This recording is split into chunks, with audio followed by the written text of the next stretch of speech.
الله وحده لا شريك له وأشهد أن محمدا عبده ورسوله سيد الكونين صلى الله عليه وعلى آله وصحبه وأتباعه أجمعين ليلا ونهارا في الطرفين فقد قال الله تعالى في كلامه المجيد وبرهانه التوحيد أعوذ بالله من الشيطان الرجيم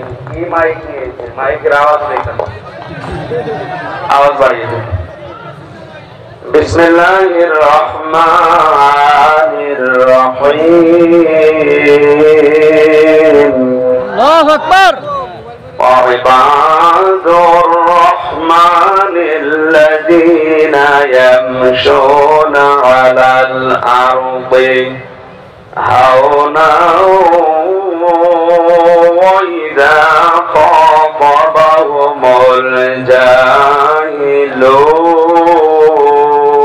الجاهلون الله أكبر وإذا خاطبهم الجاهلون قالوا سلاما صدقت يا ربنا اللهم صل على سيدنا مولانا محمد وعلى آل سيدنا مولانا قال سبحانك لا علم لنا إلا ما علمتنا إنك أنت العليم الحكيم الحمد لله টাঙ্গাইল জেলার ঘাটাইল থানার অন্তর্গত ডাক্তার শওকত আলী ভূঁইয়া উচ্চ বিদ্যালয় মাঠে আশারিয়া জালাল হাজ একামত আলী গণ নুরানিয়া হাফিজিয়া মাদ্রাসার উদ্যোগে 13তম বাৎসরিক ঐতিহাসিক তাফসীরুল কোরআন মাহফিলের স্বনামধন্য সভাপতি জনাব আলহাজ ইঞ্জিনিয়ার নুরুল ইসলাম, প্রধান অতিথি মাননীয় জাতীয় সংসদ সদস্য আমাদের অভিভাবক শ্রদ্ধাভাজন বড় ভাই জনাব আলহাজ আমানুর রহমান খান রানা, উদ্বোধক জনাব মোহাম্মদ আরিফ হোসেন, প্রধান পৃষ্ঠপোষক জনাব মোহাম্মদ আতিকুর রহমান, প্রধান মেহমান জনাব মাওলানা হাবিবুর রহমান। আলোচনা রাখলেন জনাব মাওলানা হুসাইন আহমেদ মাহফুজ চুয়াডাঙ্গা। ইসলামী সঙ্গীত পরিবেশনা করেছেন শ্রদ্ধাভাজন বড় ভাই জনাব কবির বিন সামাদ যশোর। বিশেষ অতিথি যারা, বিশেষ করে শফিকুল ইসলাম শফি, চেয়ারম্যান 11 নম্বর ধলাপাড়া ইউনিয়ন পরিষদ জনাব এজাহারুল ইসলাম ভূঁইয়া মিঠু, হাফেজ মাওলানা হাবিবুল্লাহ, আরো নাম আছে অনেক। এত নাম একবারে বলতে বলতে দোয়া করতে করতে আমার সময় চলে যাবে, একবার দোয়া করি ইনশাআল্লাহ। আমার দাদা একটা গল্প বলতেন যে শিক্ষক ক্লাসে যে বোঝায় গোট বানান কর, বলতো স্যার ABCD EF সাইজে K M O B Q R S T O V W Y Z কি করবেন, এর ভেতরে আছে আপনি বানান করি, এর ভেতরেই তো আছে জি ডবল ও টি। আমি একবারে দোয়া করে দিলাম ওরা পাহানা লাকা যিকরা, যে সম্মান মর্যাদা আল্লাহ তাদেরকে দিয়েছেন এটা শুধু দুনিয়া না, আমরা মরণের পরেও চাই ঠিক এই সম্মানটা যেন মরণের পরে আবহমান জান্নাত পর্যন্ত টিকে থাকে, বলে না আমিন। আমিন। সামনে বসা মুসলমান ভাইরা, পর্দার আড়ালের সম্মানিতা মা এবং বোনেরা, কি এখন আওয়াজ বন্ধ হয়ে যায়? সব নামাজ দেন, নেতারি নামাজ দিন, সব কথাটা বন্ধ করেন, এমনি ইশারায় কাজ করেন ভাই। এই মানুষগুলো একটু পিছিয়ে যাবে, একটু একটু দেখতে পারে না, এই কারণে। কি দেখবেন, আমার চেহারা তো ওইরকম ভালো না। রানা নামটা দেখে আমার গ্রামের ছোটবেলার নাম আমার রানা ছিল, মাদ্রাসায় আসার পরে এটা পাল্টিয়ে আমি রামদা দিয়েছে আমার প্রিন্সিপাল, এই জন্য ভালো লেগেছে। যাক, সামনে বসা মুসলমান ভাইরা, পর্দার আড়ালের সম্মানিতা মা এবং বোনেরা, প্রশাসনের ভাইরা, প্রাণ প্রিয় টাঙ্গাইলবাসী, সবাইকে নিয়ে মহান রব্বুল ইজ্জত ওয়াল জালালের দরবারে শুকরিয়া জানাচ্ছি, যিনি আমাদেরকে সুস্থ রেখেছেন। সুস্থতা কত বড় নিয়ামত আমরা এখনো টের পাইনি। সবচেয়ে বেশি ঝামেলা লাগে অসুস্থ হলে জেলখানাতে, কারণ ওখানে তো সেরকম চিকিৎসা নেই। আমরা যেখানে ছিলাম কাশিমপুর হাই সিকিউরিটিতে 3 বছর এক রুমের ভেতরে, আমার মনে হয় ওখানে যে ডাক্তার আছে ও সব রোগের এক ডাক্তার, আপনি যাই বলে একই পরিচয়। জেলখানাতে ভাইও যেহেতু ছিলেন, আমিও জানি যে বাস্তবতা এখানে আসলে মানুষ আল্লাহর রহমত ছাড়া বেঁচে থাকা সম্ভব না। সে আল্লাহ আমাদেরকে দয়া করে মায়া করে কোরআনের অনুষ্ঠানে সওয়াবের নিয়তে আসার যে তৌফিক দিলেন, বলেন আলহামদুলিল্লাহ। আলহামদুলিল্লাহ। তিরমিজি শরীফের হাদিস। এই এখনো কথা বন্ধ করেননি আপনি? চুপ করেন। এটা রেকর্ড হচ্ছে, এই যে কালকে সারা দেশে চলে যাবে। আপনি টের পাচ্ছেন কি হবে? একটা বদনাম হয়ে যাবে সেটা। আপনাদের অভিভাবক বসে আছে, এরপরও আপনারা এখানে আসবেন না, কি দরকার? কেউ আসবেন? সাহাবায়ে কেরামের জীবনী থেকে যেটা পাওয়া যায়, ওনারা কোরআনের আলোচনা শুনলে নিস্তব্ধ হয়ে যেতেন। পাখি এসে মনে করতো আমি গাছের উপরে বসে আছি, আর এরা এখনো কথা বন্ধ করে কথা বলবে না ভাই।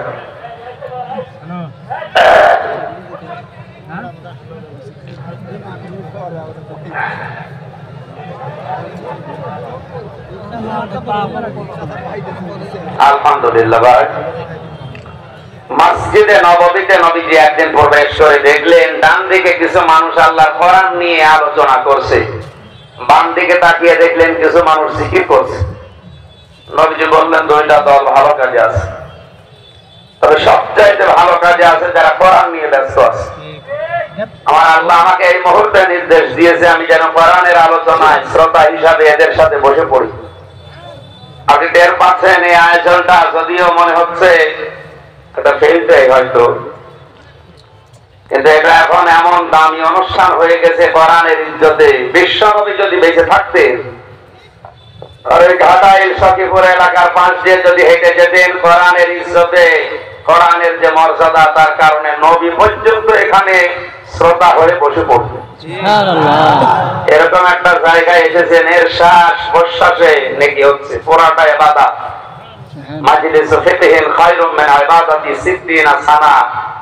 নবীজি বলেন একটা ঘন্টা যদি কোরআনে কারীম বোঝার জন্য, হাদিস বোঝার জন্য কেউ চেষ্টা চালায়, 60 বছর নফল ইবাদত করলে যা হতো এরকম সওয়াব আল্লাহ দিয়ে দেন। আমার বয়স এখন 33 বছর, 60 বছর আসছে এখন 27 বছর বাকি। সুতরাং আমি একটা ঘন্টা যদি কোরআনের পেছনে আজ বোঝার জন্য ব্যয় করি, আমল যদি আপনি নাও করতে পারেন, তাও 500 রাকাত নফল নামাজে সওয়াব হবে। আর আমল করলে তো সোনার সোহাগা।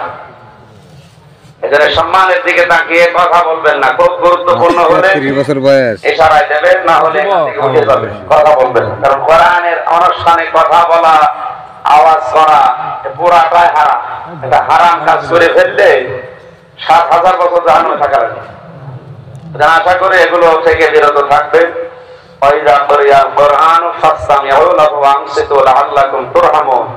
যদি আল্লাহর রহমত পেতে চাও, কোরআনের আলোচনা শুরু হয়ে গেলে চুপ থাকবা আর দিলের কান লাগিয়ে শুনবা।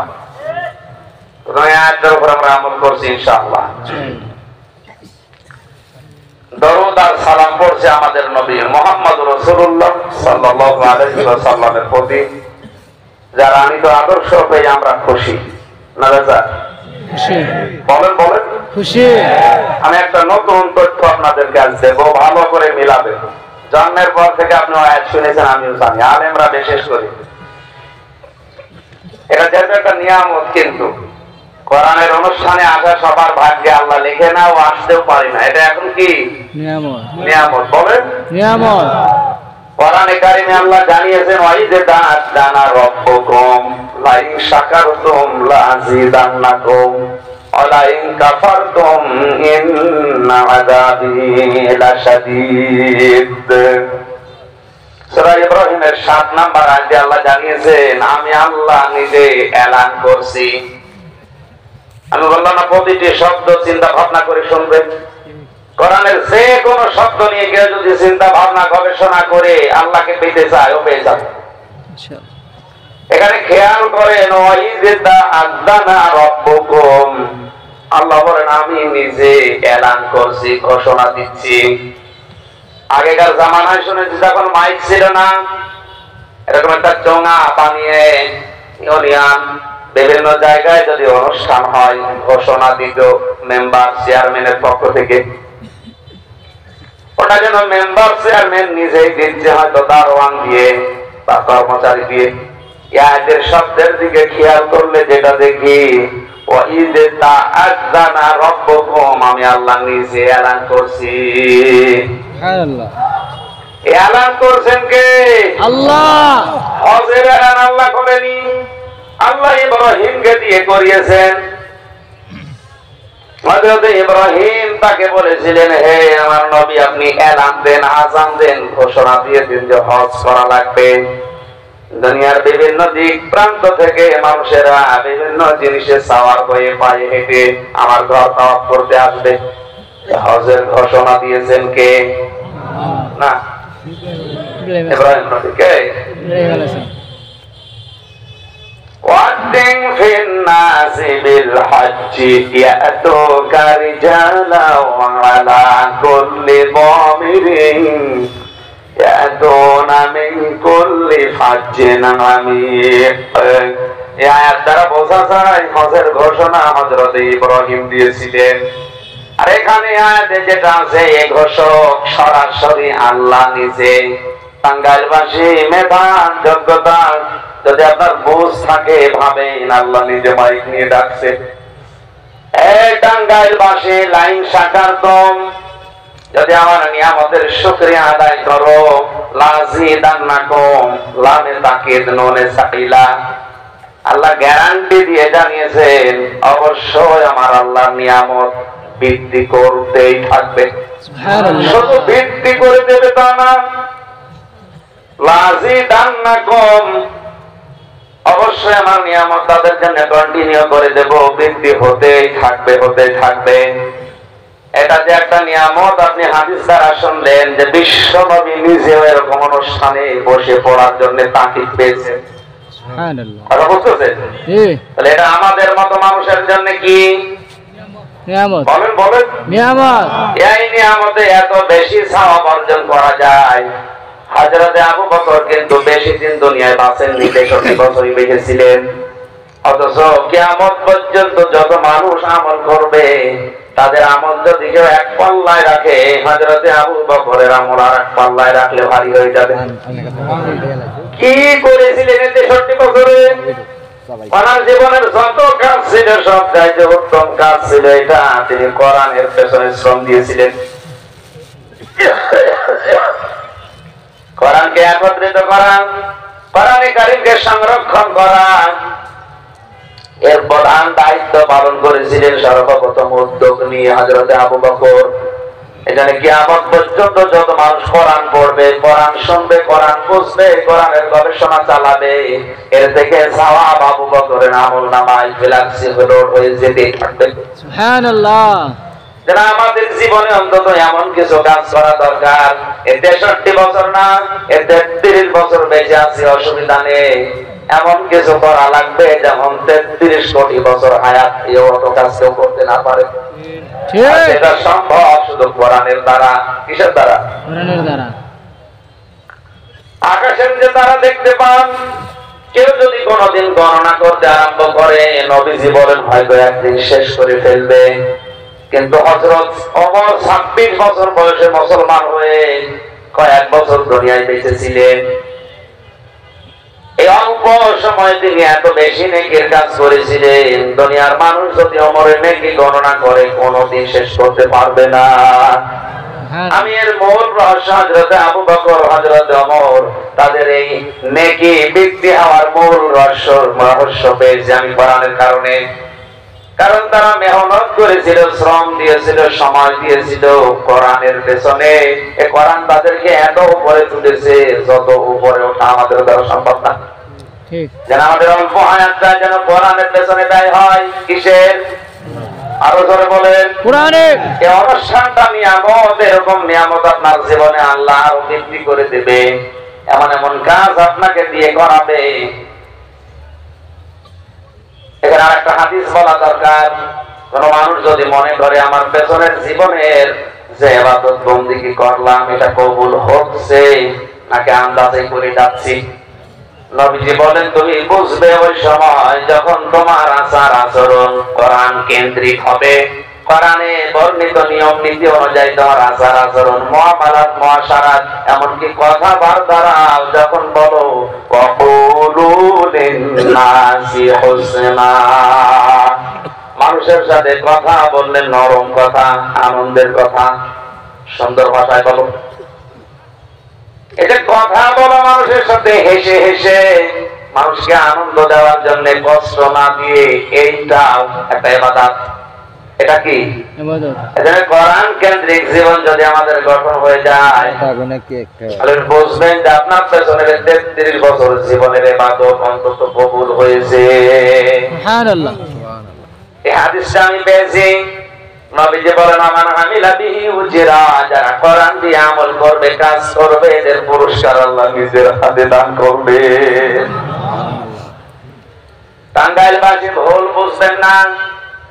অনেকে মনে করে তাহলে হাদিস দেখে আমল করি, ফাজাইলের কিতাব দেখে আমল করি, আমার কিছু হবে না। হবে। আপনাকে যদি আল্লাহ পুরস্কার দেয়, হয় নবীদের দিয়ে, রাসূলদের দিয়ে, ফেরেশতাদের দিয়ে পৌঁছিয়ে দেবেন।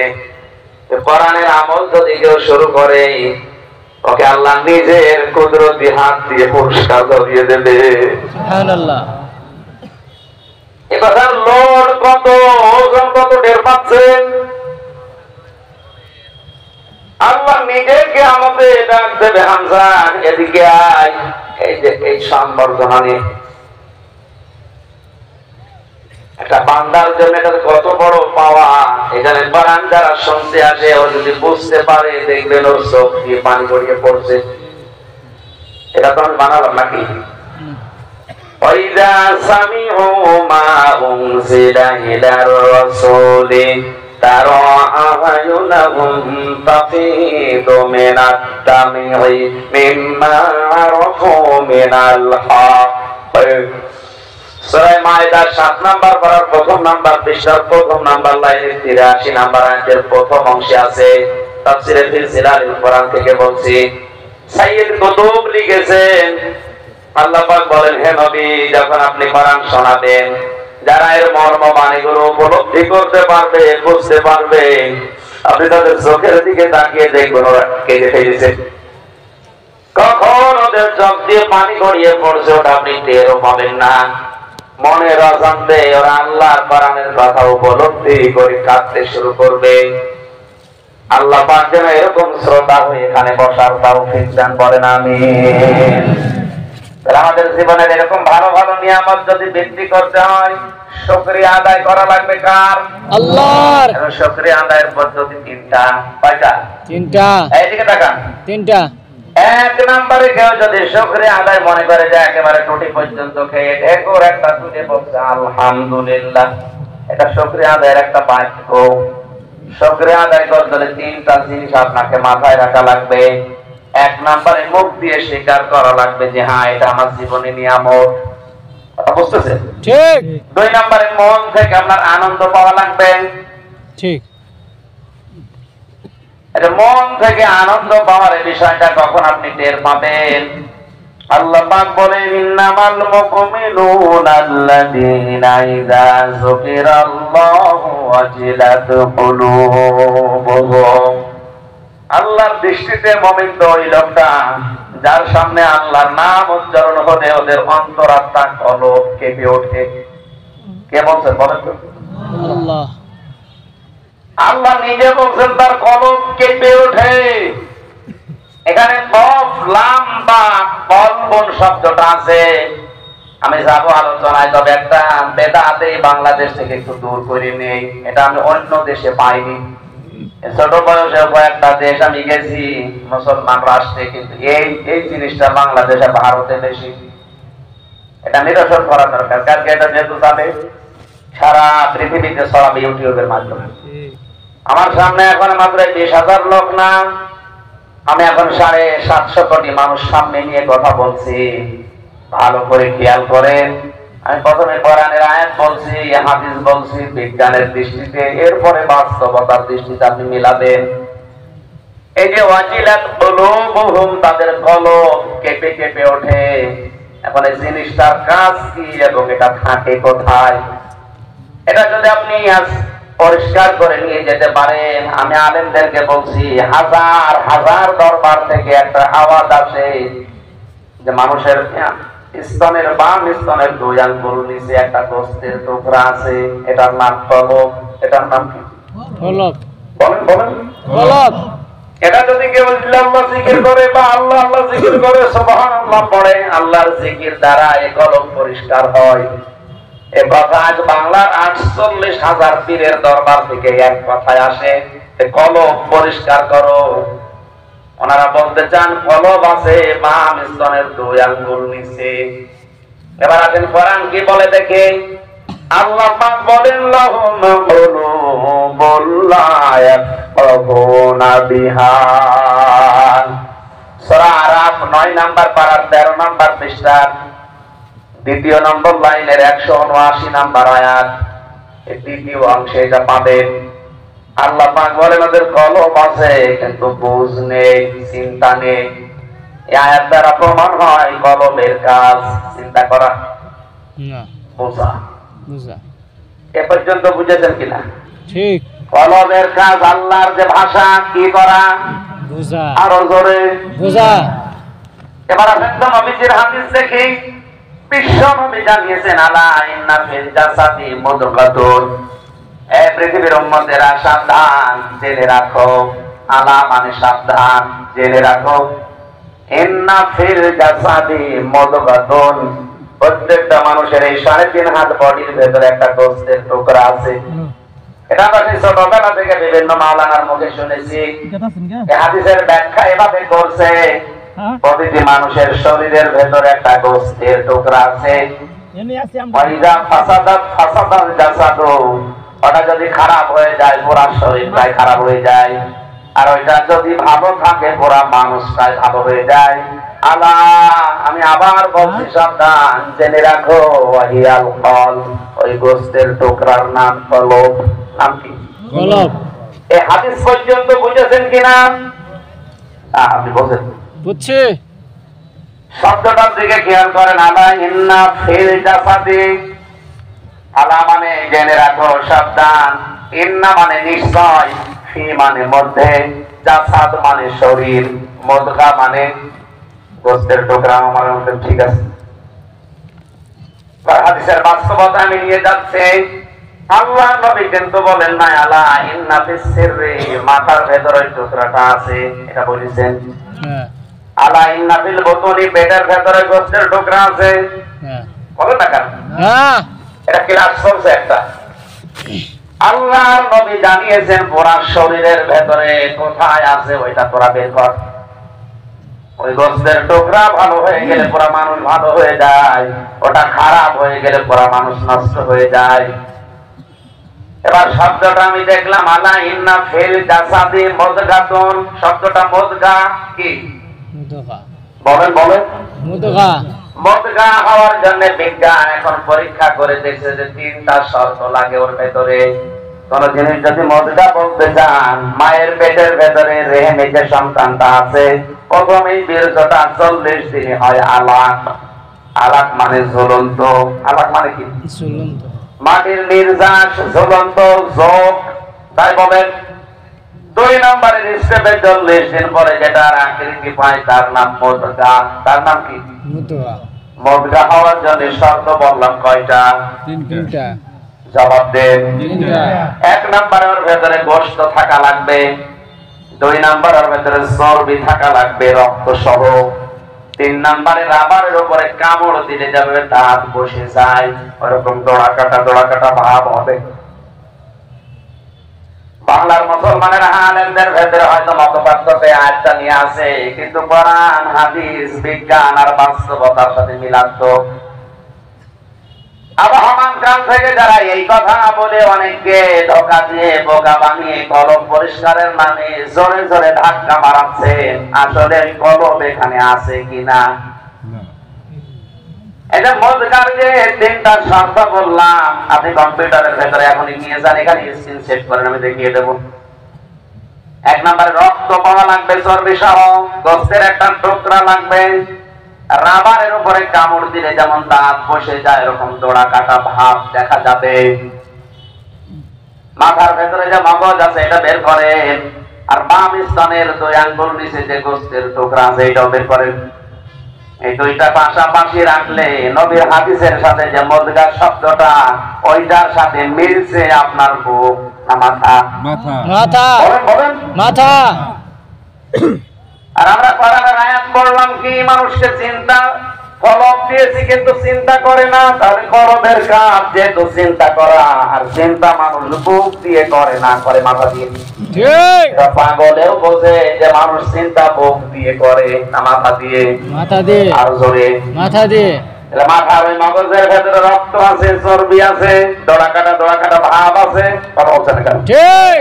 আর বাম স্তনের 2 আঙ্গুল নিচে যে গোস্তের টুকরা, এখানে হয়তো আপনি রক্ত পাবেন, চর্বি পাবেন, দোড়া কাটা ভাব নেই। ওই ভাবগুলো আল্লাহ এমনি তৈরি করেনি।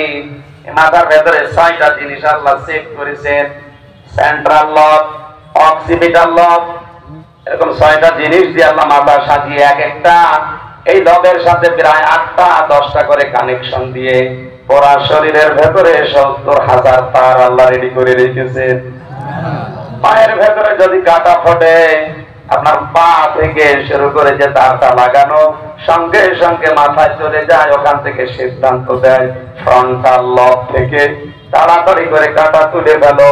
সাপ দেখলে চোখ দিয়ে কি দিয়ে? চোখ দিয়ে। চোখ দিয়ে সাপ দেখার পরে তো মাথায় চলে যায় ওই যে তার সেট করা, ওখান থেকে সিদ্ধান্ত আসে হয় লাঠি হাতে নাও, নয় পেছনে আবার ওঠান করে দৌড় দাও। আমি এতক্ষণ পর্যন্ত যা বলছিলাম তার মূল কথা এটা। কোরআন দিয়ে, হাদিস দিয়ে, বাস্তবতা দিয়ে, বিজ্ঞানের থিওরি দিয়ে আমরা পেলাম কলব নামে যে জিনিসটা এখানে বাম স্তনের নিচে মেলে না, এটা মিলছে এটা। কারণ এটা ভালো হলে মানুষ ভালো হয়ে যায়, এটা খারাপ হলে মানুষ নষ্ট হয়ে যায়। কথা বলেন ঠিক কিনা? এখন আজ পর্যন্ত যারা কলব পরিষ্কারের নামে এইটা পরিষ্কার করাচ্ছে, জিনিসটা ওখানে নেই, খালি বুক ব্যথা হবে। এইটা যদি পরিষ্কার না হয় মানুষ জেনা করবে, এটা পরিষ্কার না হলে ঘুষ খাবে, কথা বলা লাগবে। নবীজি বললেন এটা ভালো হলে মানুষ ভালো, এটা খারাপ হলে মানুষ নষ্ট হয়ে যায়।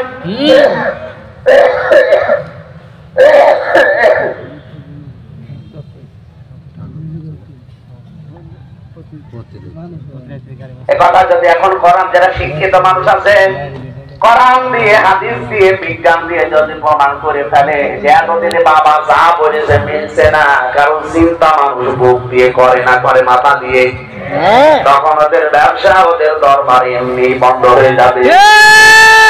এই কারণে বিরোধিতা করে, বলে আমি পীর দেখতে পারি না। আরে পীর তো ভালো জিনিস, পীর মানে শিক্ষক, উস্তাদ, মুআল্লিম, টিচার। আপনি যেটা জানেন না, ফাসালু আহলা যিকরি ইন কুনতুম লা তা'লামুন। আল্লাহ বলেন যেটা জানো না, যারা জানে তার কাছে জেনে নাও, এটাই ঠিক।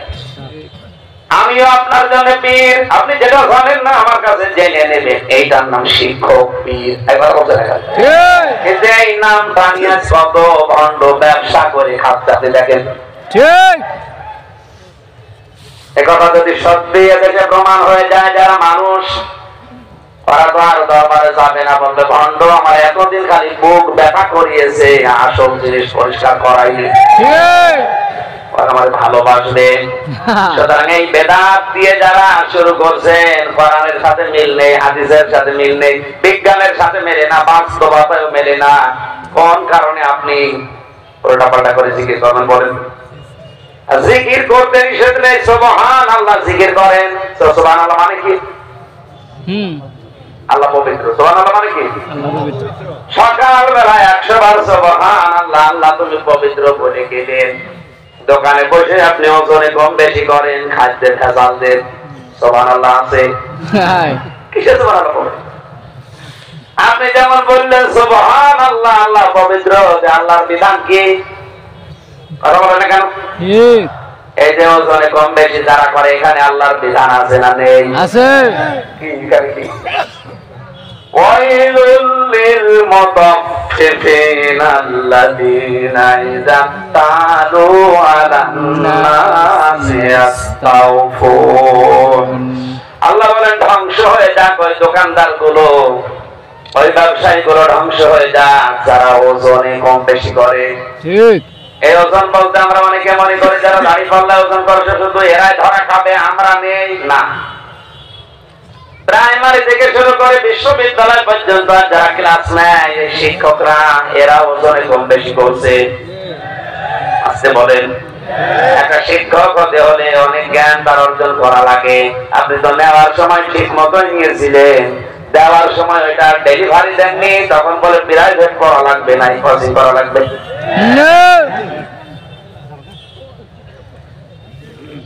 এই যে মঞ্চের চেয়ার গুলো, এই মেম্বার গুলো, এগুলো কিন্তু একটা আমানত।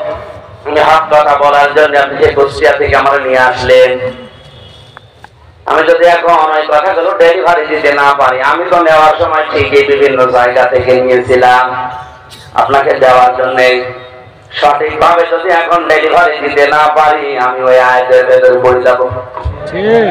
কথা বলেন না কেন? আয়াত অনুযায়ী হাজারো শিক্ষক, হাজারো বক্তা, হাজারো দায়িত্বশীল আমার দৃষ্টিতে আয়াত পড়ে মনে হচ্ছে ধরা খেয়ে বসে আছে। কারণ একজন ডক্টর যে বিশ্ববিদ্যালয় ক্লাস নিচ্ছে, সামনে যারা বসে থাকে 80 জন ছাত্র ছাত্রী কিন্তু সব ম্যাগনেট নিয়ে বসে আছে। যে সে তার ভার্সিটি চান্স পাবে না। 80 জন ছেলে মেয়ের সামনে 1 ঘন্টা লেকচার দিতে হলে কমপক্ষে ওই 50 ঘন্টা পড়া লাগে। 150 থেকে 200টা বইয়ের রেফারেন্স দেওয়া লাগে, নয়তো আপনার কথাও শুনবে না। একটা এত কিছু বিভিন্ন জায়গা থেকে জ্ঞান অর্জন করেছে, কষ্ট করে সাধনা করে, ওটা উচিত ছিল যারা ওর নিচে আছে ছাত্র হিসাবে তাদেরকে ডেলিভারি দেবে, যেভাবে পেয়েছে ওইভাবে। এবার আর দিতে যাচ্ছেন না, বলছে না কোচিং করা লাগবে। কুষ্টিয়া বিশ্ববিদ্যালয় সহ বাংলাদেশের বহু ভার্সিটি থেকে ক্লাস বাদ দিয়ে অনেক স্যারেরা ঢাকায় গিয়ে প্রাইভেট ভার্সিটিতে ক্লাস নেন। আরে ভাই, আপনার দায়িত্ব সরকার দিয়েছে কুষ্টিয়াতে, আর আপনি ঢাকায় পড়ে আছেন। নেওয়ার সময় তো আপনি কম নেননি, দেওয়ার সময় যেখানে দেওয়া দরকার ওখানে না দিয়ে কালো পথে হাঁটতেছে। শব্দটার ব্যাখ্যা করার জন্য পর্যন্ত আমি এসেছিলাম। সত্যিই যদি মানুষের ভেতরে মনুষ্যত্ব থাকে, ও যদি কোরআনের কোন শব্দ বুঝতে বুঝতে চেষ্টা করে, অবশ্যই তার পরিচয় কাপ ধরবে। মনের অজান্তেই কখন তার চোখ দিয়ে যেন পানি গড়িয়ে পড়বে। আল্লাহ পাক বলেন, এটা যেহেতু আমার নিয়ামত, এই নিয়ামতের শুকরিয়া আদায় করবা। মুখে স্বীকার, অন্তরে একটা আনন্দ আনন্দ ভাব লাগবে, খুশি খুশি লাগবে। 3 নম্বরে আল্লাহর যে নিয়ামত পেয়েছো, ওই নিয়ামতের সঠিক ব্যবহার তার নির্দেশ মতো করা লাগবে।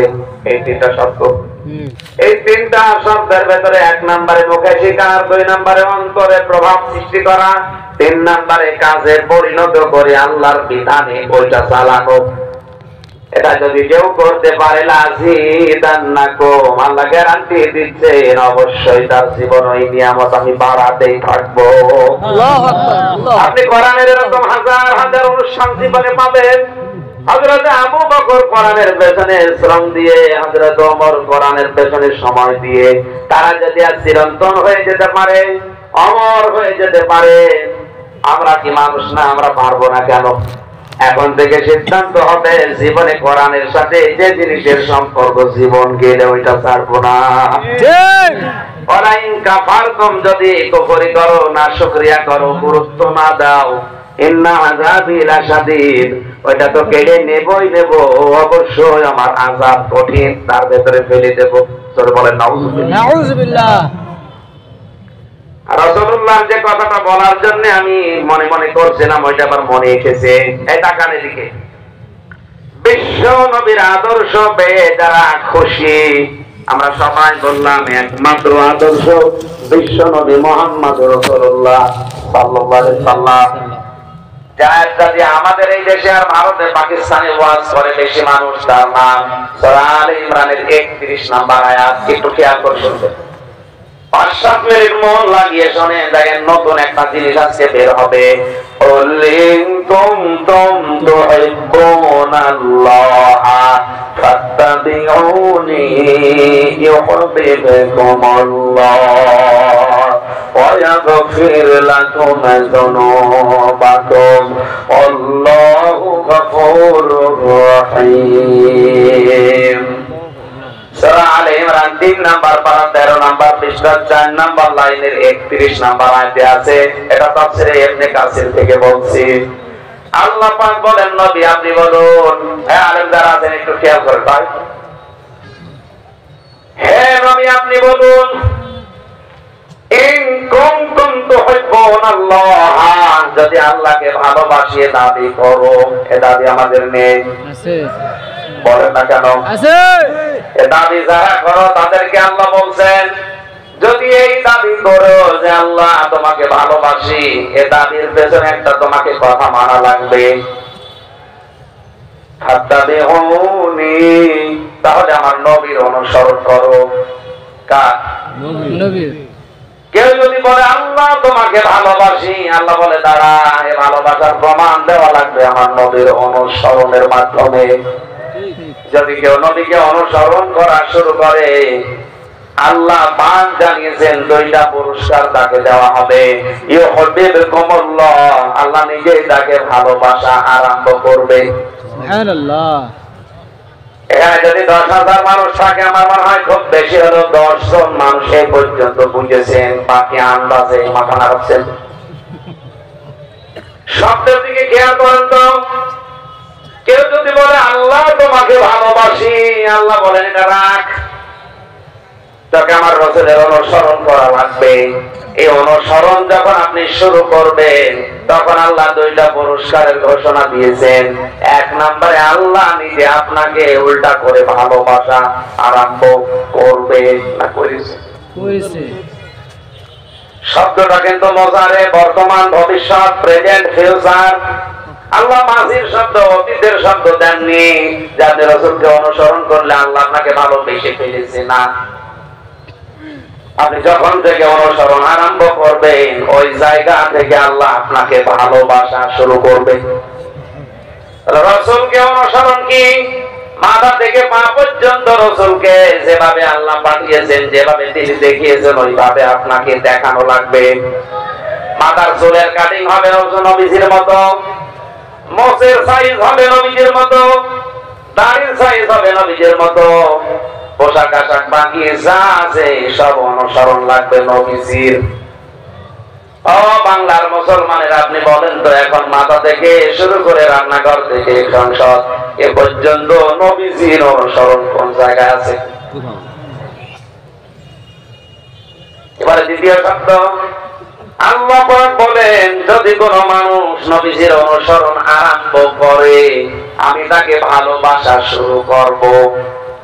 এখন এই আংশিক অনুসরণ না পূর্ণাঙ্গ? এই অনুসরণ কি আংশিক না পূর্ণাঙ্গ? তাম দুনিয়ার দিকে তাকান, আমাদের অনুসরণ কিন্তু হচ্ছে না তা না, কিন্তু 100 জনের 99 জন মানুষের অনুসরণ হচ্ছে রাসূলের আংশিক। পূর্ণাঙ্গ অনুসরণ হচ্ছে না।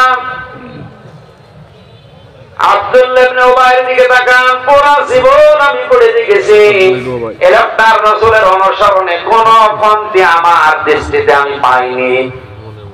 নবীজি যখন যা বলতেন, ও সঙ্গে সঙ্গে সেটা করে ফেলত। নবীজির পেছনে নামাজ পড়তো, আল্লাহর নবীর মতো দাঁড়িয়ে রেখেছিল, নবীজির মতো জামা গায়ে দিত, বিশ্ব নবী মুহাম্মদ রাসূলুল্লাহর সাথে রোজা রাখতো। নবীজি একদিন বলেছিলেন, আল্লাহর কাছে 2টা নাম কিন্তু প্রিয়, একটা আব্দুর রহমান আর একটা আব্দুল্লাহ। বৈঠকে বসা ছিল আব্দুল্লাহ বিন উবাই, পেছন দিক থেকে এক দৌড়ে বাড়িতে এসে বলছে, সন্তান এদিকে আয়। নবীজির মুখে শুনেছি আল্লাহর কাছে প্রিয় নাম আব্দুল্লাহ, আজকে থেকে তোর নাম আমি রেখে দিলাম আব্দুল্লাহ। তোর ছেলেকে ডাকবেন, নাতি ছেলে এসেছে, ডাক দিয়ে বলে তোর নাম কি রেখেছে জানি না, আজকে থেকে তোর নাম আব্দুল্লাহ। নিজের বাবার নাম পাল্টিয়ে দিয়েছে আব্দুল্লাহ, এমনকি নিজের নামও পাল্টিয়ে দিয়েছে আব্দুল্লাহ। আপনি তো ভাবেন তো তার অনুসরণ রাসূলের কথা শোনার পরে কম ছিল না বেশি ছিল? বেশি ছিল, হ্যাঁ বলেন, বেশি ছিল। পুরো জীবনটার ভেতরে কোনো দুর্বলতা, কোনো ফাঁক ফোকর আমি পাচ্ছিলাম না। একটা জায়গায় রাসূলের অনুসরণ করতো না। আর রাজনৈতিক জীবনে এই জায়গায় ওর আদর্শ ছিল আবু জেহেল।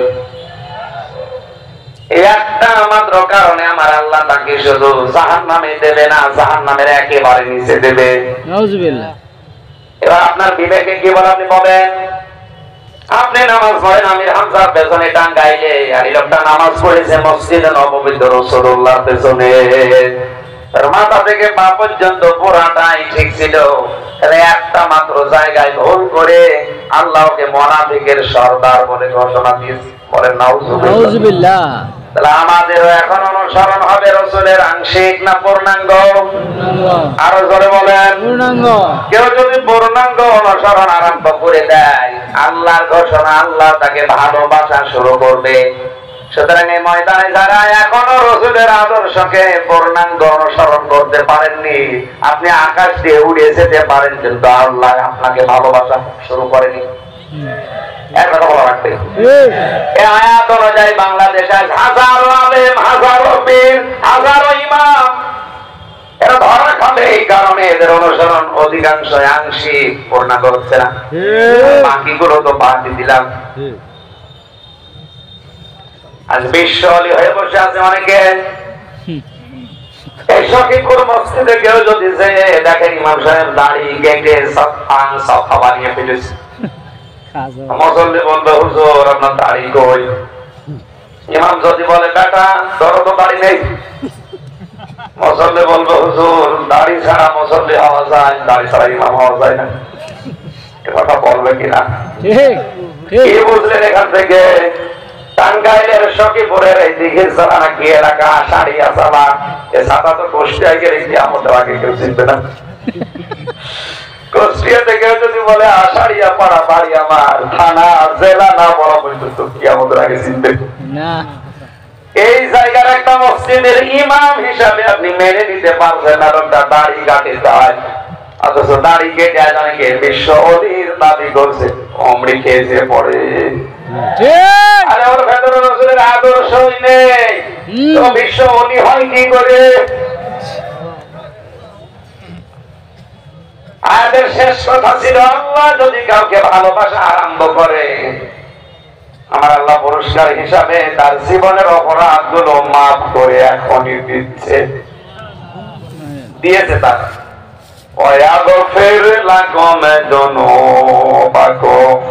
আল্লাহ পাক বলেন যখন আমার রাসূলের অনুসরণ পূর্ণাঙ্গ ভাবে অনুসরণ করার সিদ্ধান্ত নিয়ে লোকটা নেমে পড়বে, আমি আল্লাহ নিজে তাকে ভালোবাসা আরম্ভ করব, আর আমি যাকে ভালোবাসি ওর জীবনের অপরাধ একটাও রাখবো না, সব মাফ করে দেবো।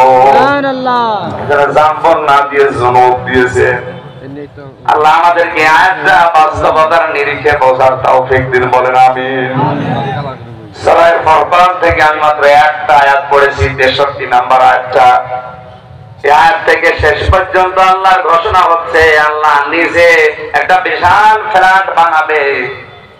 এখন যদি কেউ এখানে ঘোষণা দিয়ে দেয় টাঙ্গাইল শহরে 5000 বর্গ ফুটের একটা বিশাল ফ্ল্যাট তোমার নামে বরাদ্দ দেওয়া হবে, আমার মনে হয় এখানে একজনও পাওয়া যাবে না, হেঁটে হলেও চলে যাবে। কথা বলে না কেন? এ কথা যদি এমপি সাহেব বলে, তার কথা বিশ্বাস করে যদি মানুষ এখান থেকে দৌড়িয়ে এই 40-50 কিলো হেঁটে চলে যাবে কিছু না পেলে, আল্লাহ নিজে ঘোষণা দিচ্ছে আমি আল্লাহ নিজে একটা বিশাল প্রাসাদ তৈরি করে রাখবো, কক্ষ বানাবো, যেটাই দুনিয়ার 10 দুনিয়ার সমান। এটাকে আমাদের বিশ্বাস তার এই আয়াতের ভেতরে আমার আল্লাহ 12টা গুণ দিয়েছেন তার বান্দাদের ইবাদুর রহমান যারা এই 12টা গুণ যারা অর্জন করতে পারবে দুনিয়ায় মহান আল্লাহ তাদেরকে এই 5,000 10,000 বর্গ ফুটের না এরকম দুনিয়া 10 দুনিয়ার সমান একটা জান্নাত দিয়ে দেবে। এবার আমরা মিলাবো 12টা গুণ আমাদের আছে কিনা, কারণ আমরাও দাবি করি আল্লাহর বান্দা। রব্বুল আলামিন বলেন ওয়াইবাদুর রহমানিল্লাযীনা ইয়ামশুনা আলাল আরদি হাওনা ওয়া ইযা খাতাবাহুমুল জাহিলুনা ক্বালু সালামা। আল্লাহ বলেন ইবাদুর রহমান যারা রহমানের বান্দা যারা আমি আল্লাহর বান্দা যারা দাবি করে তাদের প্রথম বৈশিষ্ট্য হচ্ছে ওই মানুষগুলো যখন জমিনে চলাফেরা করে তখন নম্র ভদ্র হয়ে উগ্র হয় না রহমানের বান্দারা। অথচ দিন দিন বাংলাদেশে উগ্র মানুষ বাড়ছে। কথা বলে দেখা এইটা গেলে মনে হয় যে কি হনুরে হনুমান হয়ে গেছে। আপনাকে নম্র হওয়া লাগবে বিশ্ব নবীর মতো। কার মতো? বিশ্ব নবীর মতো। পৃথিবীতে সবচেয়ে নরম আচরণের মানুষ ছিলেন আমাদের নবী। তার দিলটা এত নরম ছিল, হাত তুলতে দেরি হতো, চোখে পানি আসতে দেরি হতো না। অথচ তার পেছনের আগের যত অপরাধ আল্লাহ সবই মাফ করে দিয়েছে। সুবহানাল্লাহ। এজন্য আমরা যে আল্লাহর বান্দা যদি দাবি করে ওই রকম একটা বিশাল ফ্ল্যাট পেতে চাই আমাদের আচরণ হওয়া লাগবে নম্র ভদ্র। 2 নম্বরে ওয়াইদা খাতাবাহুমুল জাহিলুনা ক্বালু সালামা। জাহেল মূর্খ অজ্ঞরা যখন কোন বিষয়ে তাদের সাথে কথা বলে তর্ক না করে ঝগড়াঝাটি না করে বলবে ভাই ঠিক আছে আপনি ঠিক। আমাদের এই আচরণগুলো দুনিয়ার জীবনে এখন দেখাতে হবে, কারণ এখন জাহেলদের সংখ্যা দিন দিন বেড়ে যাচ্ছে। কিছু জানে না, আন্দাজে তর্ক করে মাসলা নিয়ে ওর পেটে বোম লাগাবে, ওর হুসরা এমপি সাহেবের মতো বলতে পারবে না ঠিক। অথচ ফতোয়া মসজিদে ওস্তাদ। এই দেশে সবচাইতে বেশি বিনা পয়সায় পাওয়া যায় ডাক্তার, এই কথা বলে না ঠিক। আর ফতোয়া আপনি যদি পেটে ব্যথা হয় ডাক্তারের কাছে যাওয়ার আগে যদি চার দোকানে যান যে দেখবেন অনেকগুলো মানুষ বসে আছে, শুধু আপনি যদি বলতে দেরি করেন যে আমার পেটে ব্যথা চারিদিক থেকে 8-9টা ডাক্তার হাজির হয়ে যাবে। অথচ একটা বিষয় ওখানে অভিজ্ঞ না। আপনি যদি এমবিবিএস ডাক্তারের কাছে বিচক্ষণ মানুষের কাছে যান বলবেন না আগে পরীক্ষা করা লাগবে। আর যে চার দোকানে বসে ফতোয়া দিল ওকে মানুষের কেন পেটে ব্যথা হয় তা জানে, আন্দাজে ফতোয়া দেয়। এই জন্য তর্কে জড়াবেন না, এই সময়টা কিন্তু এরকম চলছে। রহমানের বান্দা হতে হলে তর্ক বিতর্ক না করে ঠিক আছে ভাই আপনি ঠিক বলছেন যা বলছেন। রহমানের বান্দাদের 3 নাম্বার গুণ ওয়াল্লাযীনা ইয়াবিতুনা লিরাব্বিহিম সুজদান ওয়া কিয়ামা। আল্লাহ পাক বলেন এই মানুষগুলো রাতের বেলা সারা রাত ঘুমিয়ে কাটায় না, রাতের কিছু সময় আমি আল্লাহর জন্য সিজদা দিয়ে দাঁড়িয়ে দাঁড়িয়ে কাটাই। এখানে যদি 20,000 মানুষ থাকে সর্বোচ্চ 5 জন মানুষ মনে হয় এরকম পাওয়া যাবে যারা ওই রাতে আল্লাহর জন্য কাঁদে। অথচ এটা রহমানের বান্দা যারা দাবি করবে তাদের এই গুণটা থাকা বাঞ্ছনীয় থাকতেই হবে, নয়তো আপনি জান্নাতের ফ্ল্যাট পাবেন না। এখন থেকে সিদ্ধান্ত নেওয়া যায় না রাতের অংশ কিছুটা সময় হলেও আমি আল্লাহর জন্য বেঁধে রাখবো।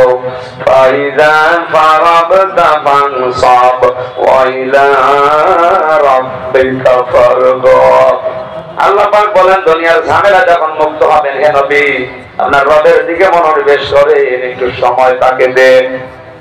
3টা বছর যেহেতু এক ঘরের ভেতরে ফাঁসির কন্ডেম ছেলেছিলাম আমি নিজে বাস্তবতা দেখেছি। কাজ কাম নেই, শুধু নামাজ কালাম খাওয়া দাওয়া পড়া ছাড়া কাজ নেই। গভীর রজনীতে উঠে বিশেষ করে 2টা-3টার সময় উঠে কোরআনের আয়াতগুলো তেলাওয়াত করে যদি সত্যি আপনি মন থেকে সিজদায় পড়ে যেতে পারেন 15-20 মিনিট, আধা ঘন্টা, 1 ঘন্টা করে যদি একটা সেজদা দেন, দুনিয়ায় স্ত্রী ব্যবহার করার চাইতেও বেশি শান্তি পাওয়া যায়। সুবহানাল্লাহ। আজকে থেকে আমলটা শুরু করা লাগবে আমাদের। তাহাজ্জুদ পড়া আপনার জন্য ফরজ না, কিন্তু দুনিয়ায় কোন নবী, কোন আল্লাহর ওলি হতে পারে না তাহাজ্জুদ নামাজ পড়া ছাড়া। তাহাজ্জুদের ভেতরে মানুষকে আল্লাহ চেহারা নূরানি বানিয়ে দেয়। এখানে যারা পড়ে ওই রকম আপনি তাকান, ও ফেরেশ মাস দেওয়া লাগে না, ফেরেন লাভলি লাগে না, এমনিতেই আল্লাহ নূর একটা ঢেলে দিয়েছে। আল্লাহ রাব্বুল আলামিন বলেন, হে নবী এই সময়টা আমার জন্য একটু বরাদ্দ করেন। রহমানের বান্দা যারা দাবি করবে তাদেরকেও বলেন তারা যেন আমি আল্লাহর জন্য কিছু সময় দাঁড়িয়ে থাকে। সেজদাটা যখন দেবেন একটু লম্বা করে দেবেন। الذين يقولون ربنا اصرف عنا عذاب جهنم। রহমানের বান্দা যারা তাদের আরেকটা গুণ, তারা জাহান্নাম থেকে আল্লাহর কাছে পানা চায়। কি থেকে? আরো জোরে আল্লাহ। এখানে শিক্ষা আছে, বসে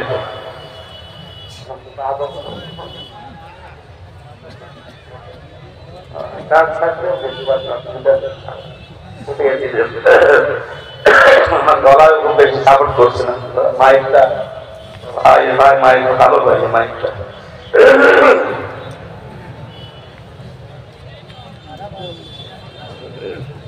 ফোন করে নাই।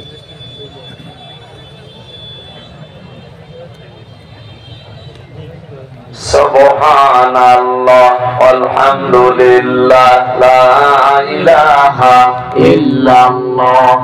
সুবহানাল্লাহ আলহামদুলিল্লাহ লা ইলাহা ইল্লাল্লাহ। লা ইলাহা ইল্লাল্লাহ মুহাম্মাদুর রাসূলুল্লাহ। আল্লাহ পাক বলেন জাহান্নাম থেকে মুক্তি যাবে, পানা যাবে আল্লাহর কাছে রহমানের বান্দারা। কেন জানো? কেন এমন জাহান্নাম আমি বানিয়েছি, এনবি কোনদিনের শাস্তির কল্পনাও কোন মানুষের হৃদয়ে জাগ্রত হয়নি। কল্পনার জগতে আসা সম্ভব না জাহান্নামের যে আযাব। খালি জাহান্নাম নামই শুনেছি, গরম পানি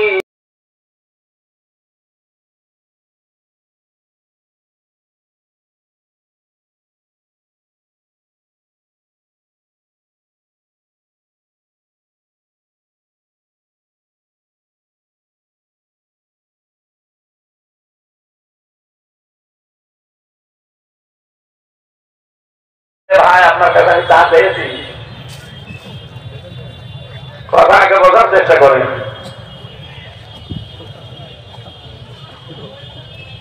নবীজি মসজিদে নববীতে বসেছিলেন, হঠাৎ তিনি কেঁপে উঠলেন। সাহাবীরা বলে, হুজুর কি হয়েছে? নবীজি বলেন, 70 বছর আগে একটা পাথর জাহান্নামের উপর থেকে ফেলে দিয়েছিল, এই মাত্র জাহান্নামের তলদেশে গিয়ে পৌঁছেছে। একটু আওয়াজ হয়েছে, জিবরাইল আমার কানে এসে বলেছে, এই জন্য আমি লাফিয়ে উঠলাম। আর বাংলার মুসলমানেরা কি জায়গা টের পাচ্ছেন? 70 বছর যদি লাগে একটা পাথর তার নিচে যেতে, হামজার ফেলে দিলে কত বছর লাগবে বলেন? নবীজি পাথরের কথা বললেন, তোলার কথা বলেননি। 5 তলা বিল্ডিং এর উপর থেকে কেউ যদি তোলা ফেলে দেয়, এক মন পাথর ফেলে দেয়, নিচে পড়বে আগে কোনটা? বলেন না কেন? যারা ওজন বেশি আছে এটা আগে পড়ার কথা। মানুষের চাইতে পাথরের ওজন বেশি। আল্লাহর নবী উদাহরণ হিসাবে কি সেট করলেন জিবরাইলের কাছে শুনে, পাথর পড়তে যদি এত সময় লাগে, আমি মানুষ, আমি পড়ে গেলে কত সময় লাগবে? এখানে যত মানুষ কাবার শরীফ তাওয়াফ করে, পেশায় হাসি এরক নিয়ে আমি থেকে হজরে আসওয়াদ এই জায়গাটা পার হওয়ার সময় লক্ষ লক্ষ মানুষের একটা আয়াত পড়ে, রব্বানা আতিনা ফিদ দুনিয়া হাসানা ওয়া ফিল আখিরাতি হাসানা ওয়া কিনা আযাবান নার। এই কি করবে? এটা এমনিতে পড়ে না। আল্লাহর কাছে বলছে, আল্লাহ তোমার কাবা আমার সামনে, তুমি দুনিয়ায় আমাকে কল্যাণ দাও, হাসানা দাও। কোন জায়গা? বলেন বলেন। দুনিয়া এখানে দুনিয়া হাসানার ভেতরে 10টা পয়েন্ট আছে। কেউ যদি মনে করে আমার দোয়া কবুল হয়েছে তাহলে সে 10টা জিনিস দুনিয়ায় পাবে। আমার এই আয়াতের উপরে আলোচনা নাই, যেন বিস্তারিত বলতে গেলে পুরা কোরআনের এই আয়াতগুলো শেষ হবে না। দুনিয়ার হাসানা আমি তাফসীরে পেয়েছি 10টা, আখিরাতের হাসানা 5টা। তাহলে 10 আর 5 কত? 15 অবিনা আযাবান্নার, আল্লাহ জাহান্নাম থেকে বাঁচাও। আল্লাহ বলেন জাহান্নাম থেকে বাঁচার উপায় মাত্র একটা। কয়টা? একটা। এ দোয়া কবুল করার পেছনে যদি আপনি দেখেন যে হ্যাঁ 10টা 5টার একটা 16টা জিনিস আমি আসলে পাচ্ছি, তখন বুঝবেন আপনার দোয়া কবুল হয়েছে। আর একটাও যদি না পান বুঝবেন শুধু দোয়া করে গিয়েছেন, মাথার উপরে ওঠেনি। জাহান্নাম থেকে বাঁচার উপায়, যেহেতু জাহান্নামের আয়াতটা পড়েছে এই জন্য এই শব্দটা বললাম। আমি এখানে সবাই দোয়া করেছি ওয়াকিনা আযাবান্নার, আল্লাহ আমাদের সবাইকে তুমি জাহান্নামের আগুন থেকে বাঁচাও। নবীজি বলেন জাহান্নামের আগুন থেকে বাঁচার উপায় আছে একটা। এই হাদিসের ব্যাখ্যা একটা হাদিস এসেছে, কিয়ামতে আরাফ নামক একটা প্রাচীর থাকবে। ওই প্রাচীরের উপরে আল্লাহ কিছু মানুষকে দাঁড় করিয়ে দেবেন। ওরা জান্নাতেও যাবে না, জাহান্নামও পড়বে না। বিশ্ব নবীকে সাহাবীরা প্রশ্ন করলেন এরা জান্নাতে যাচ্ছে না কেন? নবীজি বলেন এই মানুষগুলো দুনিয়াতে জান্নাতে যাচ্ছে না এই কারণে ওদের সব কাজ ভালো ছিল, মা বাবার সাথে আচরণ খারাপ ছিল। এই কথা খেয়াল করেন। এ জায়গায় দাঁড়িয়ে আছে প্রাচীরের উপরে, আর আপনার প্রাচীর।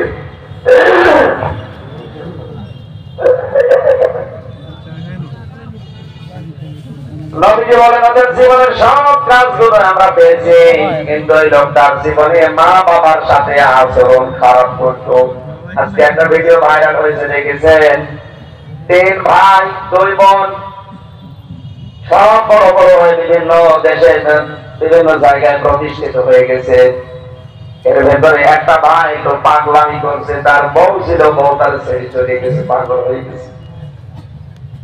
এখন মা আর বাবাকে এইসব ভাই বোন মিলে সিদ্ধান্ত নিচ্ছে টাকা পয়সা জমি জায়গা যা আছে সব আমাদের নামে লিখে বাবাকে রাস্তায় ছেড়ে দাও।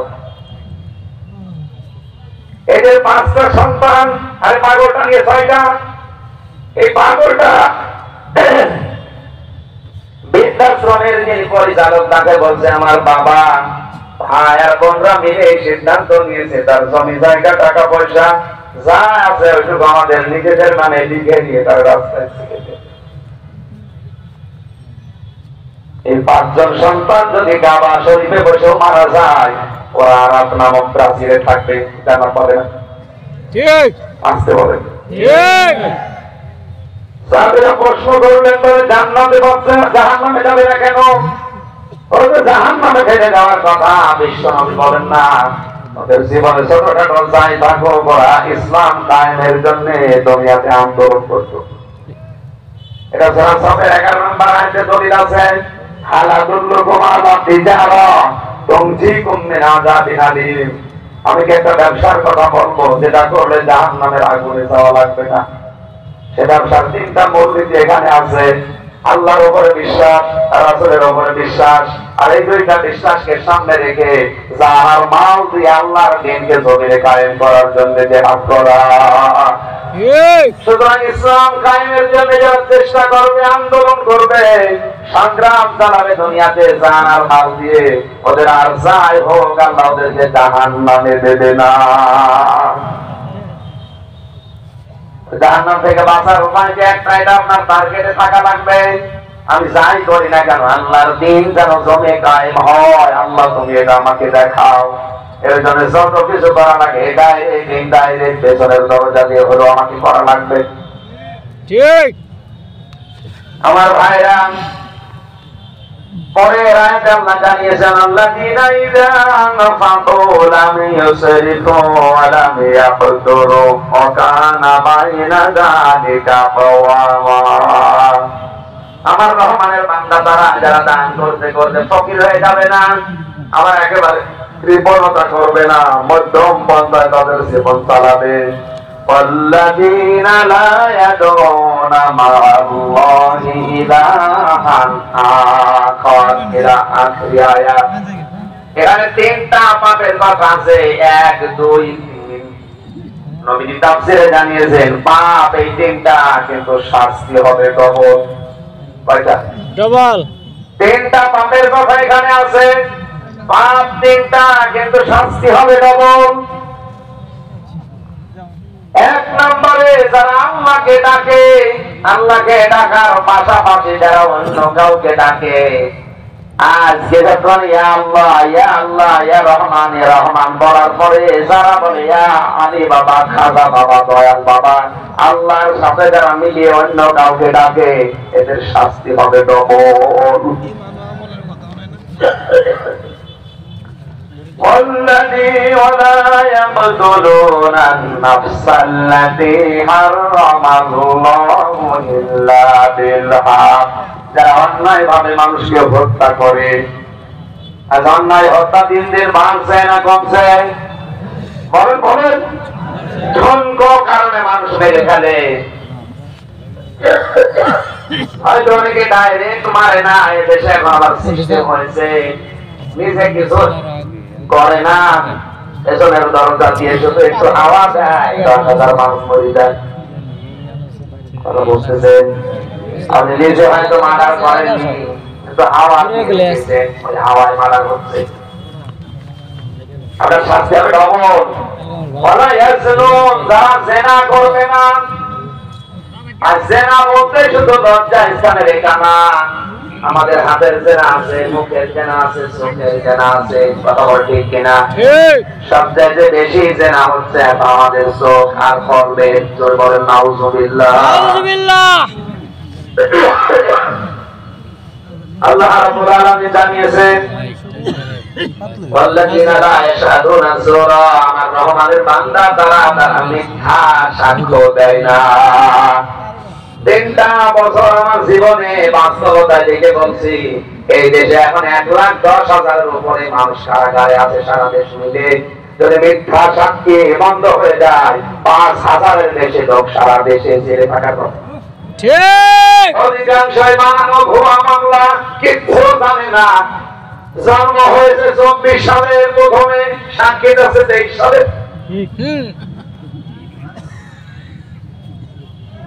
আমার বিরুদ্ধে যারা সাক্ষী দিয়ে 3 বছর আমার কারাগারে রেখেছে ওরা আর চাই করুক আমার কাছে ক্ষমা পাওয়া ছাড়া রহমানের বান্দা হতে পারবে ঠিক বহু মানুষকে আমি বিনা কারণে একদিন 2 দিন না বছরের পর বছর কারো হয়ে গেছে 30 বছর 35 বছর 40 বছর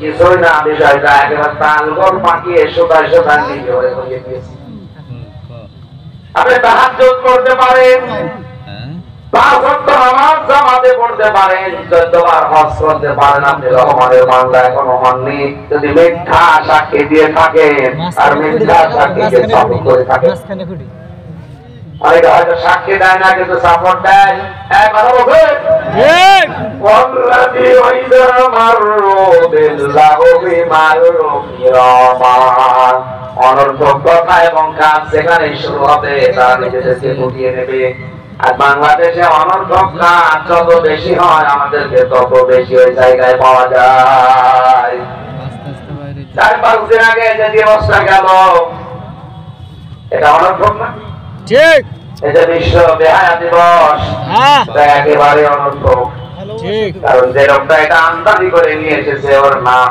শফিক রেহমান ইংল্যান্ড থেকে দাঁড় করে এনেছে ওর জীবনে কোনো ভালোবাসা নেই এখানে বছরে একবার ভালোবাসা পাওয়ার জন্য দিবস বানিয়েছে এটা অনর্থক কাজ এই জন্য বলছি লোকটার জীবনী পড়লাম আমার নাম ছিল শফিক রহমান সাংবাদিকরা বলছে স্যার আপনার নাম তো শফিক রহমান আপনি রেহমান করলেন কেন ও শয়তান জবাব দিচ্ছে রহমানের ভেতরে মৌলবাদের গন্ধ পাওয়া যায় আমি কেটে পাকা করে রহমান দিলাম নাউজুবিল্লাহ যেটা আল্লাহর নামকে উল্লেখ পালন করতে ফেলতে পারে নামের ভেতরে যারা মৌলবাদের গন্ধ খোঁজে ওর নিয়ে আসা আমদানি করা বিশ্ব দেহায়াত দিবস তারা পালন করেছে। আপনি রহমানের বান্দা নেই। ঠিক আমি কথা বোঝাতে পারিনি মনে হয়। ঠিক আরাম করেছে। হ্যাঁ এই বাটা একটা ভালো করে শোনেন। والذين إذا ذكروا بآيات ربهم মাইকের কারণে গলা لم নষ্ট হয়ে গেছে। يخروا عليها صما وعميانا। তাদের কাছে রহমানের আয়াত দিয়ে যখন ওয়াজ করা হয়, নসিহত দেওয়া হয়, এই মানুষগুলো আল্লাহর আয়াত শোনার পরে বোবা বধির অন্ধের মতো আচরণ করে না। অথচ বাংলাদেশে এইটাই বেশি হচ্ছে। ঠিক কত অনুষ্ঠানে আমি বলেছি মানিত্তাবাল হুদা বেগাইরিল কোরআন আদাল্লাহুল্লাহ। নবীজি জানিয়েছেন কেউ যদি কোরআন বাদ দিয়ে পৃথিবীর কোন জায়গায় হেদায়েত পাওয়ার জন্য দৌড়ায়, আল্লাহ নিজে তাকে দায়িত্ব নিয়ে গোমরাহ করে দেয়। নাউজুবিল্লাহ হাদিস আমি বানিয়েছি। না এবারে বলেন না এখানে শব্দ হচ্ছে আদাল্লাহ। আদাল্লাহ ইউদিল্লু বাবিফাল। যদি আপনি দল্লা শব্দ দিতেন দল্লা ইয়াদিল্লু, তাহলে বাংলা অর্থ আসতো আপনি নিজেই নিজেকে খারাপ বানিয়ে ফেলেছেন, কারণ নিজের দায়িত্বে আপনি খারাপ হয়ে গেছেন। কিন্তু যখন আদাল্লাহ আসবে বাংলা অর্থ দাঁড়াবে আপনার হয়তো ভালো হওয়ার নিয়ত ছিল, কিন্তু কোরআন এই কারিম সেখানে নেই। এই জন্য আল্লাহ নিজে দায়িত্ব নিয়ে আপনাকে গোমরাহ বানিয়ে দেবে। নাউজুবিল্লাহ বাংলার মুসলমানরা যেখানে কোরআন নেই ওখানে গেলে খারাপ বানিয়ে দেয় কে? আল্লাহ আরো জোরে কে? আল্লাহ সুতরাং ৪৮,০০০ পীরের দরবার আপনি একটু খোঁজ নিয়ে দেখেন কোরআন কোন দরবারে আছে। সুতরাং যেখানে কোরআন নেই ওখানে গেলে আপনাকে খারাপ বানাবে কে? আল্লাহ বাংলাদেশের যে রাজনৈতিক দলের কর্মসূচিতে কোরআন নেই, কোরআনের কর্মসূচি নেই, ওখানে যদি কেউ দল করে ওকে খারাপ বানাবে কে? আল্লাহ আচ্ছা তাহলে কথার ওজনের কথা কি বললাম? হ্যাঁ এইটা যদি কেউ মেনে নেয়, বধির বোবা অন্ধের মতো আচরণ না করে যদি বুদ্ধি খাটায় যে কোরআন যেখানে নেই ওখানে গেলে আল্লাহ আমাকে গোমরাহ বানিয়ে দেবে, বাংলাদেশে কোরআন ছাড়া কোন দল থাকার কথা। এই জন্য রহমানের বান্দা যারা তাদের কাছে যখন কোরআন দিয়ে উপস্থাপন করা হবে রবের জিকির করা আলোচনাগুলো, ওই মানুষগুলো অন্ধ বধির বোবা কানার মতো আচরণ করবে না। তারা চিন্তা ভাবনা করবে আমি রহমানের বান্দা, শয়তানের বান্দা না। তারা দোয়া করবে আল্লাযীনা ইয়াকুলুনা রাব্বানা হাব লানা মিন আযওয়াজিনা ওয়া যুররিয়াতিনা কুররাতা আ'য়ুনিন ওয়াজআলনা লিল মুত্তাকিনা ইমামা। তারা বলবে রব্বুল আলামিন তুমি আমাকে বউ দাও। কি দাও? বউ রামাই ঘুমিয়ে পড়িস না এরা সবচেয়ে না জবাব দেয় না কেন? আল্লাহর কাছে বলবে ইয়াকুলুনা রাব্বানা, হে আমাদের রব হাব লানা আমাদেরকে দান করেন, আমাদেরকে দেন মিন আযওয়াজিনা কি দাও জোরের বাবা জোরার দোয়া আল্লাহ আমাদের বউ দাও। কি দাও? আরো জোরে। এখন বউ পেতে হলে কিভাবে পাওয়া লাগবে, কোন পদ্ধতিতে যাওয়া লাগবে? আল্লাহর নবী বলেন কেউ যদি আমার উম্মত হয়ে রহমানের বান্দা হয়ে বিয়ে করতে যায়, তার ৪টা গুণ থেকে সে যেন বিয়ে করে। তার বংশ ঠিক আছে কিনা? বুঝতে হাজার হাজার মানুষ বংশের ঠিক নেই। আমি নিচে নামলাম না